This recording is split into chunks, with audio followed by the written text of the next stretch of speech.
التصاق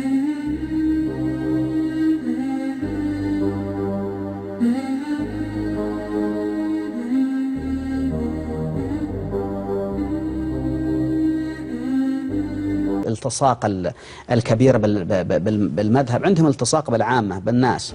فلذلك بشكل عام أرى أن علماء الشيعة حتى في التواضع تذهب إليه متواضعون، يسمع، وحتى لو قسوت عليه واسع أفق. وليس الشيعة فقط، الشيعة بس والإباضية أيضا، طبعا الزيدية، الصوفية، هم الآن التيار السلفي فقط ترى هو الذي فيه نفور.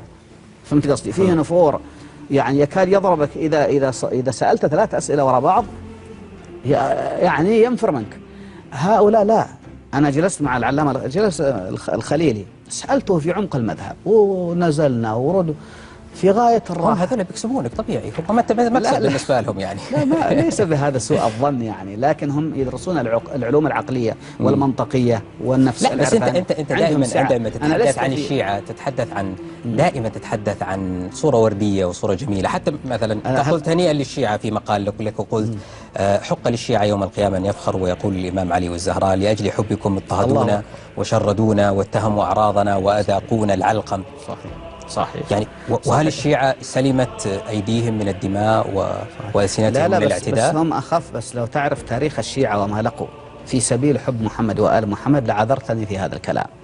يعني جماعتنا هم اللي كانوا يقتلون ويبترون الألسنة، وقصة طويلة. وهم سلمت أيديهم وألسنتهم، هم ما يقتلون ولا يقطعون. بيني وبينك موسوعة العذاب للدكتور عبود الشايجي. انظر هل في شيعة من القتلة ولا كلهم من جماعتنا بني أمية بن عباس. ممكن لو شفنا سوريا احنا ممكن نصل هالنتيجة. هذا إذا صنف أنهم شيعة، لأنهم أغلبية سنية، جيش سني والحكومة سنية. لا بس المقاطع اللي نشوفها احنا أنا لا أبرئ شيعة ولا سنة، دائما أقول الشهادة لله، ليس الله هو الشهادة له وليس للسنة ولا الشيعة، ولكن ينبغي أن ننصف. أنا يمكن ربما من يعني الأخوة السلفية لأنهم يظلمون الشيعة كثيرا، فما أدري ما مناسبة يعني أنت متعاطف مع الشيعة لأنهم هم المظلومين والسنة هم الظالمين. هذا قبل الأحداث الأخيرة زمان هذا التغريدات.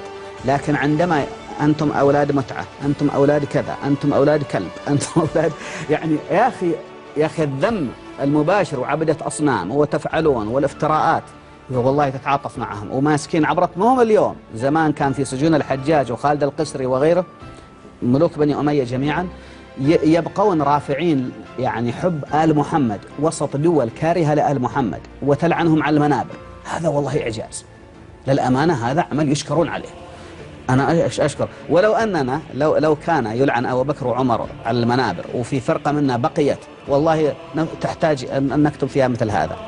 فأهل البيت ينبغي على السني بين قوسين ألا يخجل من مدح أهل البيت والقول بأنه يحبه. ما يخجل. ينبغي أن يقولها براس مرفوعة، لا يخشى. وهم السني يقولها براس نازلة. لا بس يقولون الآن يعني لا هو هذا الغريب. يعني أنت تحس إنه أنت مثلا لما تتحدث عن الشيعة تتحدث بلغة إيجابية وبلغة مدح وثناء، العكس تماما عندما تتحدث عن السنة وتتحدث هل قرأت لمناظرتي معهم في منتدى هاجر عام 1423 أو 22؟ انظر عندما أدخل معهم. أنا مضطر أنه آخذ فاصل وبرجع لك لهذا يعني فلذلك توازنوا. طيب فاصل قصير ثم نعود.